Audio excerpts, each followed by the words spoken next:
Hey, good morning. It's Thursday, I think.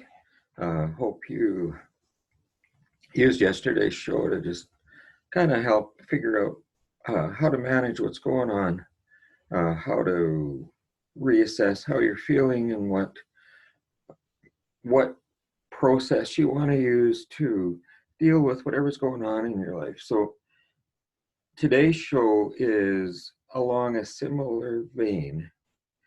Actually, if I look at most of the shows that I've done, Uh, most of them are about thinking about how our brains work.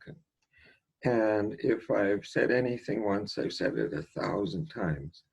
If we don't like how we're feeling, if we don't like what's going on, we can change that.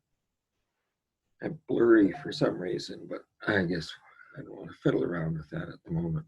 So I'm going to share a screen here and we'll get into this. Because what I want to talk about today is resentments. Resentments are uh, are those thinking things. Sorry, I can't talk and do that at the same time. Resentments are those thinking things that just drag us into a sewer of anger and frustration and dissatisfaction. I don't know if you get my thought for the day. If you don't, please check it out. It's on Drug Class Fan Club page, or you can sign up for an email from my website. But it talked about how for lots and lots of people, stuff isn't quite good enough. Even no matter how good it is, well, it should be a little bit better, or it could have been this, or it could have been that. And uh, those thought patterns are negative. So what this says here is resentment is a complex, multi-layered emotion that has been described as a mixture of disappointment, disgust, anger, and fear. Other psychologists consider it a mood or as a secondary emotion that can be elicited in the face of a perceived insult or injury. And most resentments are about somebody else. Somebody did something to us or didn't do something we thought that they should. And again, lots of this is tied into expectation. Lots of this is tied into uh, how we think things, like how we think things should be. And if you don't feel okay, it must be somebody else's fault. And it's easier for me or for anybody to direct how I feel at an external thing or an external person other than me. Like if I don't feel good, if I don't want to accept the responsibility for that, I'm going to find somebody else to blame it on. Well, she didn't do this, or he didn't do this, or he's this way, or she's that way. And this is left over from yesterday because it's really tied into the same thing. Ego is wanting things or people the way that you want them. And if you're carrying a lot of resentments, generally it's tied to ego. Uh, like it's that grievance looking for a cause. And so here's something I want you to do, because tomorrow's show we're going to look at a little bit more how to manage this, what to do about it. So I would really like you to sit down and make a list of who you are mad at. Like write them down. You don't have to show anybody else, but write them down so that you've got this concrete list in front of you.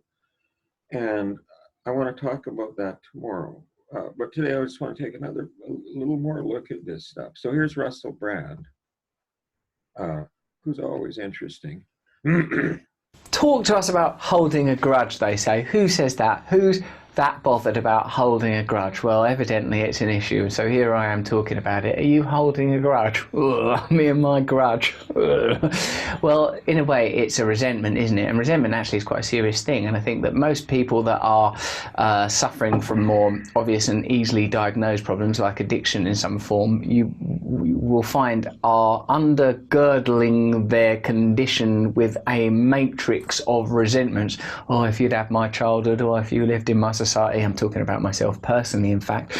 But with all my mental health and addiction problems, I mostly pointed the finger at external things and historic things, personal historic. I won't like blaming the Battle of Hastings, things that had happened to me as being the cause of it.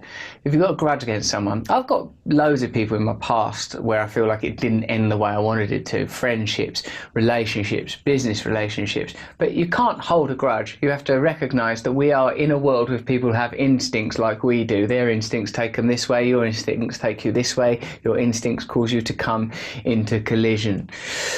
My program, the program that I was freely given, is that we make amends where appropriate to anyone we believe that we have harmed or wronged, and when someone has wronged us, we forgive them. Our job is to forgive them, and this program works for me.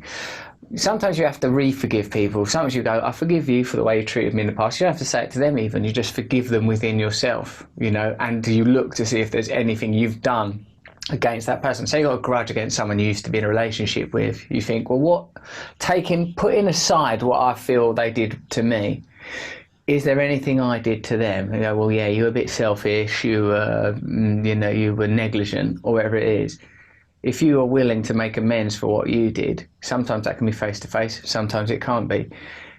Then you will find perhaps you move forward in your ability to forgive, because holding a grudge against someone, look at this time of grudges, this time of political polarity everywhere. Where's it going to end? In either sense, in either outcome, more referendums, less referendum, Democrat president, Republican president, all the people are still there. Unless there is some massive conversion experience of all humanity, we're still going to have this kind of polarity, unless we find different ways of organising ourselves, unless we allow the new systems to grow among the old, unless we nurture new ideas, unless we find new ways of communicating and being. This way is going to be harmful for us. On a personal level, we can't hold grudges. On a social level, we can't hold grudges.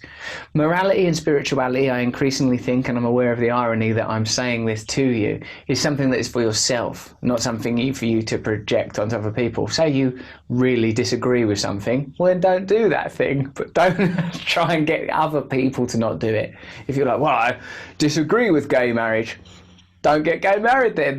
Don't try to beam it at others. Practice a personal spiritual code. In my book Recovery, I talk about the 12-step one. There are loads of versions of it. Peer Melody,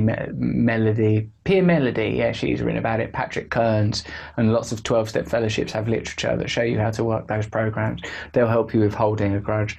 These programs and methods will help you to move beyond the trivial, petty things that you think are your problem, because those are not really your problems. Hello, I'm doing these new videos more frequently. Anyway, if I like Russell Brand, he has a really down-to-earth look at this stuff. Anyway, here's a couple of very traditional posters. If you're having trouble with resentment, dig these up, put them on your wall. Resentment is like drinking a glass of poison and waiting for your enemies to die. That saying has been around for a long, long time. And what we need to understand is, although initially we think it makes us feel good to be angry or hold a grudge at somebody else, it hurts us inside. And the longer we do it, the more it hurts us and the more power we are giving that person. The other one, which is also cute, resentments are like stray cats. The more you feed them, the more they hang around. And again, we choose our thinking. We choose what's going on up here. And if you're upset, angry, frustrated, troubled, all of those kinds of things, if you keep looking at something outside of you as the reason, that's not going to work for you. And really what we're doing is we're giving our power, our strength, our spiritual freedom over to this thing or that person that we're angry at. And like, ask yourself, is that what I really want to do? And then there's this one. And again, of course, it's a thinking thing. It's like, it's always a thinking thing. A superhero who hides in the corner and works up his resentment to increase his strength. That is the incredible sulk. You know, people that are carrying resentments are chronically feeling sorry for themselves. Things just aren't fair. Things aren't the way that they want them. And then this next one is a kind of an interesting little combo of musics.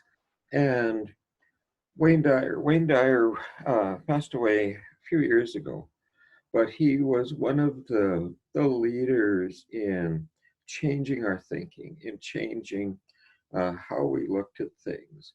And so this is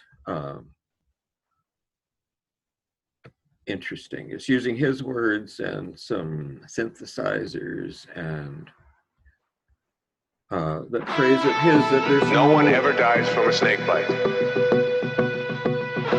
The snake bite will never kill you. You cannot be unbitten. Once you're bitten, you're bitten.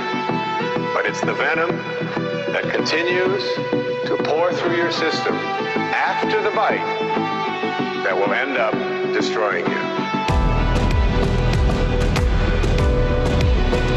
No matter what anybody says to you here, no matter what kind of anger comes directed towards you, no matter how much hate you may encounter showing up in your life, there are no justified resentments.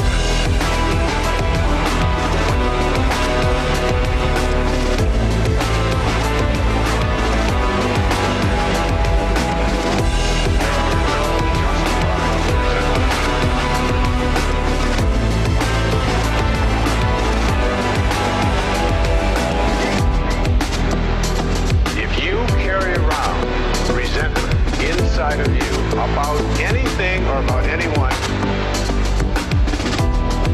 those resentments will always end up harming you and creating in you a sense of despair.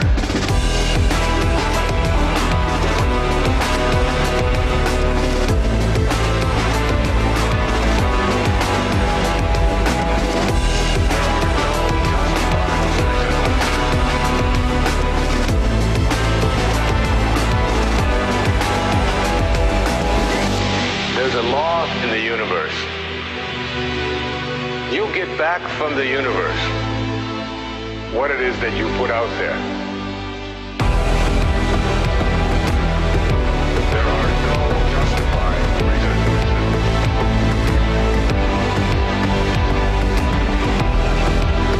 There are no justified resentments.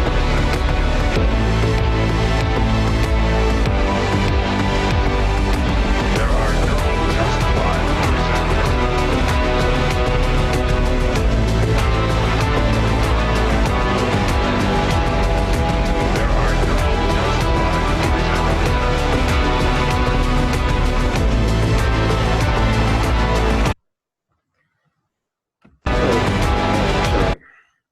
So that was an interesting compilation of Wayne Dyer's thoughts and words.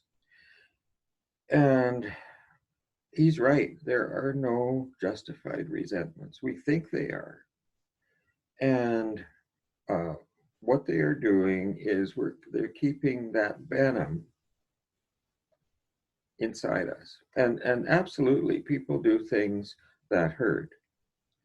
But we can hold that hurt inside, or we can let it go. And again, it's up here.